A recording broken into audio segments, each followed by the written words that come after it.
Hey everyone, welcome to my channel. My name is Wendy and today I'm going to talk to you about bedroom design mistakes that we make that may be keeping you up at night. So if you find this information helpful or you'd like to hear more about interior design, give me a thumbs up and hit the subscribe button. So today I want to discuss with you these mistakes that might be keeping you up at night. Ideally, we would like our bedroom to feel like a sanctuary, like a place to retreat after a long day, a place to relax and to rest. And is your bedroom giving you that vibe? The most common mistake, number one, is going to be your paint color. So let's talk about choosing loud colors like reds and yellows and oranges. You guys, these colors are better suited for a high energy area like a kitchen or a restaurant, dining room, not the bedroom. Choose some blues, you guys, in order to make it as soothing as possible. Blue promotes restful sleep. Blue has been found to promote peacefulness. Remember last year's Pantone color of the year, Very Peri? All right, so Very Peri is a version of blue. It encompasses the qualities of blue, but yet at the same time possesses some violet and red. Very Peri tends to promote this dynamic presence of that feels encouraging, and it promotes this feeling of creativity, if you will. So if you're really not that into blue, think about the Very Peri. Design mistake number two is forgetting about balance in a room. You guys, don't line your dressers up all on one wall. Spread things out a little bit. If you only have a couple things in the room, like a bed and a dresser, then put the dresser at the end of the bed. If you have a longer room, maybe create a sitting area at the other end. But don't just line everything up. We've all heard the word cattywomp. If you're old enough, let's not do that in our room. Let's spread things out. It sort of seems sometimes like things are just swimming in space when everything is all grouped together or just lined up all along the wall. So to create the proper sense of balance, like I said, spread things out, create different functional areas in the room. Design mistake number three, foregoing accessories. Don't create a space that's just strictly utilitarian where you really don't want to spend any time in there.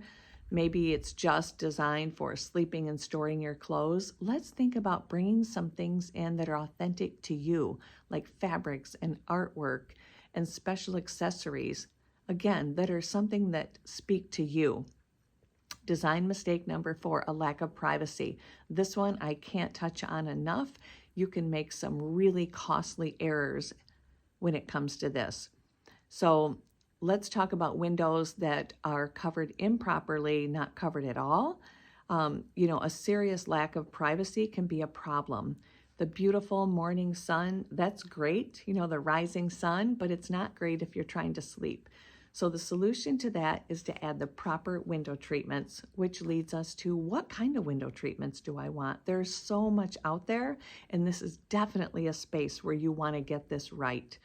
So let's just think about this. Do I have direct sunlight in the morning or later in the day? Are there trees? Can the neighbors see in? Do I want the ability to sleep in and have a blackout? Do I want a little bit of light to still come in while maintaining privacy? What way is your windows facing? There are so many variables. You may want to consult with an expert on this to help you get it right the first time. But let's discuss the different types of blinds and shades and window coverings that you can get. So one is a blind. These are usually in a horizontal. They come in slats. You can get them in wood, plastic, metal. You can get them anywhere from a 1/2 inch to 2.5 inches. And what that's referring to is the space between when they're opened up. How much of the outside can you let in? This type of blind can be mounted inside or outside mount. Inside the window trim gives it a cleaner look. If you want the window to look a little bit bigger, you might want to do an outside mount. Let's talk about shades. These are usually made of fabric and there's varying levels of opacity. There's a roller shade. A roller shade, the fabric comes out of a tube and comes all the way down, or you can let it up.